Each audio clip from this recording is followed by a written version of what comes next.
2월 6일 저희들에게 주시는 하나님 말씀 다니엘 9장 1절로 10절까지 말씀입니다. 메대 족속 아하수에로의 아들 다리오가 갈대아 나라 왕으로 세움을 받던 첫 해, 곧 그 통치 원년에 나 다니엘이 책을 통해 여호와께서 말씀으로 선지자 예레미야에게 알려주신 그 연수를 깨달았나니 곧 예루살렘의 황폐함이 70년 만에 그치리라 하신 것이니라. 내가 금식하며 베옷을 입고 죄를 덮어쓰고 주 하나님께 기도하며 간구하기를 결심하고 내 하나님 여호와께 기도하며 자복하여 이르기를 크시고 두려워할 주 하나님 주를 사랑하고 주의 계명을 지키는 자를 위하여 언약을 지키시고 그에게 인자를 베푸시는 이시여, 우리는 이미 범죄하여 패역하며 행악하며 반역하여 주의 법도와 규례를 떠나 싸우며 우리가 또 주의 종 선지자들이 주의 이름으로 우리의 왕들과 우리의 고관과 조상들과 온 국민에게 말씀한 것을 듣지 아니하였나이다. 주여, 공의는 주께로 돌아가고 수치는 우리 얼굴로 돌아옴이 오늘과 같아서 유다 사람들과 예루살렘 거민들과 이스라엘이 가까운 곳에 있는 자들이나 먼 곳에 있는 자들이 다 주께서 쫓아내신 각국에서 수치를 당하여 싸우니 이는 그들이 주께 죄를 범하였음이니이다. 주여, 수치가 우리에게 돌아오고 우리의 왕들과 우리의 고관과 조상들에게 돌아온 것은 우리가 주께 범죄하였음이니이다마는 주 우리 하나님께는 긍휼과 용서하심이 있사오니 이는 우리가 주께 패역하였음이오며 우리 하나님 여호와의 목소리를 듣지 아니하며 여호와께서 그의 종 선지자들에게 부탁하여 우리 앞에 세우신 율법을 행하지 아니하였음이니이다. 아멘. 거룩한 습관으로 길들여져야 한다라는 제목으로 오늘 아침 말씀 전합니다. 습관이란 어떤 행동을 오랫동안 되풀이하는 과정에서 저절로 익혀진 행동 방식을 뜻합니다. 그런데 이 습관과 비슷한 의미의 루틴이라는 말이 있습니다. 그러나 이 습관과 루틴에도 차이점이 분명히 존재하는데요. 한 전문가에 의하면 습관은 의식하지 않고 자연스럽게 하게 되는 행동을 말하고, 이 습관의 대표적인 예가 바로 식사 전에 기도하게 되는 그런 식기도가 우리의 대표적인 습관이 된다라고 이야기합니다. 반면에 루틴은 의식하면서 지속적인 노력에 의해 나오게 되는 행동을 말한다고 합니다. 식기도가 우리의 습관이라고 한다면 피곤해도 기도의 자리를 지키는 것, 그것이 바로 루틴이라 할 수 있다라는 것입니다. 따라서 처음에는 습관처럼 자연스럽게 하게 되는 행동이 시간이 지나면서 하나의 루틴이 되는 것이죠. 그리고 그 루틴이 그 사람의 중요한 생활 방식이 되는 것입니다. 그래서 루틴을 가지고 있느냐 없느냐는 계획적이고 체계적인 삶을 만들어가는데 꼭 필요한 양식이 될 수 있습니다. 그런데 이 루틴이 되게 하기 위해서 필요한 것이 바로 습관입니다. 습관을 가지고 있으면 루틴을 만드는데 한결 수월하지만 습관을 가지고 있지 않으면 하나의 루틴을 만드는 것도 굉장히 어려워지게 되는 것입니다. 특별히 하나님의 사람들은 자칫 영적으로 나태해질 수 있는 이 세상 속에 살면서 이 나만의 중요한 영적 루틴을 만들 수 있어야 되는데요. 이 영적 루틴을 위해서 먼저 길들여져야 하는 부분이 바로 거룩한 습관입니다. 거룩한 습관으로 길들여져 있어야 영적으로 나태해지거나 반대로 교만해지지 않는 루틴을 만들 수 있게 되는 것입니다. 그런 점에서 다니엘은 거룩한 습관으로 길들여져 있었던 사람이었습니다. 오늘 본문의 배경이 되고 있는 상황은 다시 다리오 왕이 다스리던 때로 돌아가게 됩니다. 이미 우리는 6장에서 다리오 왕 때 있었던 가장 대표적인 사건이라 할 수 있는 이 사자굴 속에서 살아남은 다니엘을 살펴봤습니다. 오늘 다니엘 9장에서는 다리오 왕 원년 때, 즉 다리오가 바벨론을 장악하고 메대라는 나라를 세운 그 해에 있었던 일을 기록하고 있습니다. 그러니까 연대기 순서로 보게 되면 다니엘 6장보다 다니엘 9장이 더 먼저 있었던 일이다라는 것을 알 수 있게 되는 것이죠. 특별히 다니엘 9장에서 다니엘이 보여주고 있는 모습은 바로 기도하는 모습이었습니다. 그런데 다니엘이 기도했던 시점이 언제였는가 하는 것이 참 중요합니다. 지금 세계 정세는 바벨론이 몰락하고 신흥 국가인 메데라는 나라가 세워지고 있었습니다. 그러면 지난주에도 말씀드렸던 것처럼 지금 이 시기는 대혼란의 시기일 수밖에 없습니다. 정권이 바뀌는 것 이상으로 나라 자체가 바뀌었기 때문에 어느 하나라도 안정될 수 없는 그런 불안한 시기일 수밖에 없다는 것입니다. 그 가운데서 가장 불안할 수밖에 없었던 사람은 바벨론 당시의 왕궁 안에서 중요한 역할을 맡고 있었던 책임자들입니다.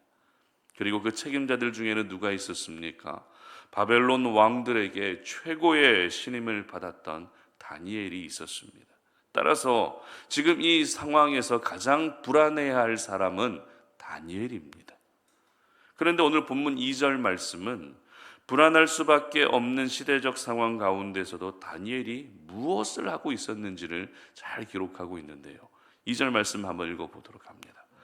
곧 그 통치 원년에 나 다니엘이 책을 통해 여호와께서 말씀으로 선지자 예레미야에게 알려주신 그 연수를 깨달았나니 곧 예루살렘의 황폐함이 70년 만에 그치리라 하신 것이니라. 아멘.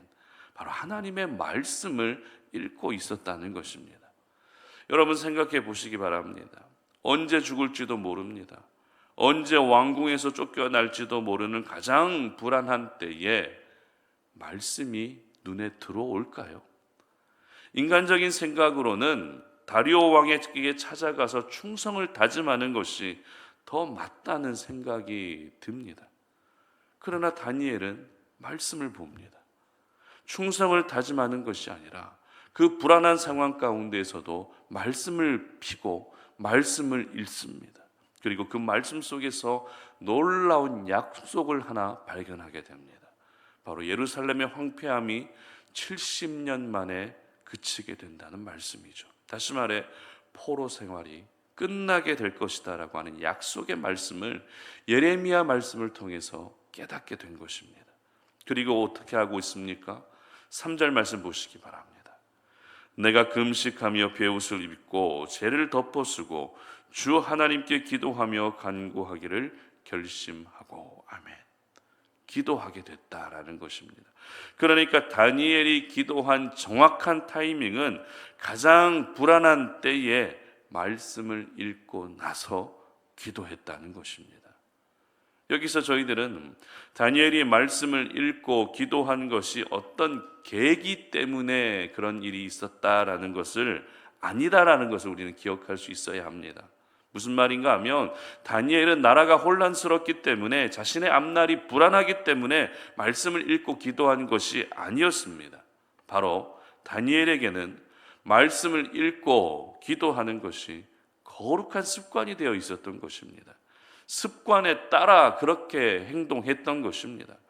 비록 모든 것들이 불안한 상황이지만 그 불안한 상황이 다니엘의 거룩한 습관을 막지는 못했던 것입니다.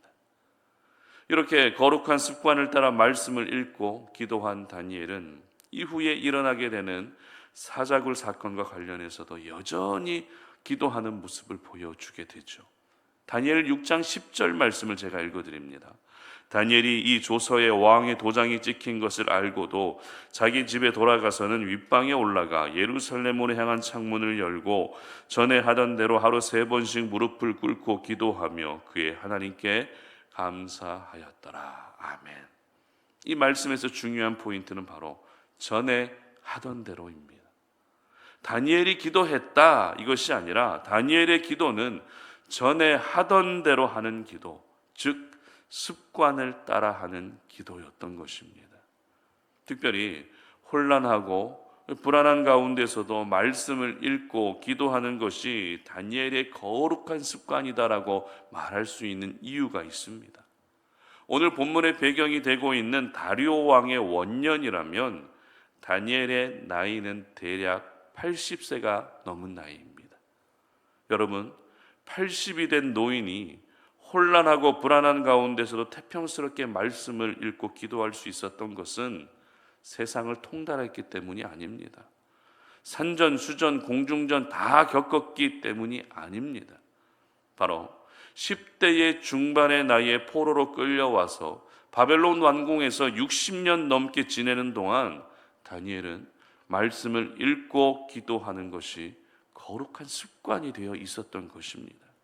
이 거룩한 습관에 길들여져 있었던 것입니다. 이것이 바로 다니엘의 영적 루틴이었던 것입니다. 그래서 불안한 가운데서도 늘 하던 대로 말씀을 읽으며 하나님의 뜻을 깨닫고 기도할 수 있었던 것입니다. 이처럼 거룩한 습관으로 길들여져 있으면 지금 내가 살아가고 있는 상황이 어떤 상황이든지 그 상황에 크게 영향을 받지 않습니다. 거룩한 습관으로 길들여져 있으면 영적으로 나태해질 수도 없고 교만해질 수도 없습니다. 거룩한 습관은 한결같이 하나님의 말씀을 읽게 하고 그 말씀 속에 숨겨진 하나님의 비밀과 섭리와 계획을 깨닫게 하는 통로가 되는 것입니다. 그리고 결국 기도하게 만드는 것입니다. 좋은 습관은 좋은 사람을 만든다고 하죠. 반대로 나쁜 습관은 나쁜 사람을 만든다고 합니다. 그렇다면 거룩한 습관은 어떤 사람을 만들까요? 바로 거룩하고 성결한 사람을 만들 수밖에 없는 것입니다. 우리는 자기 개발을 위해서 공부도 열심히 하고 책도 읽고 여러 가지 경험도 하려고 합니다. 물론 중요하고 필요하죠.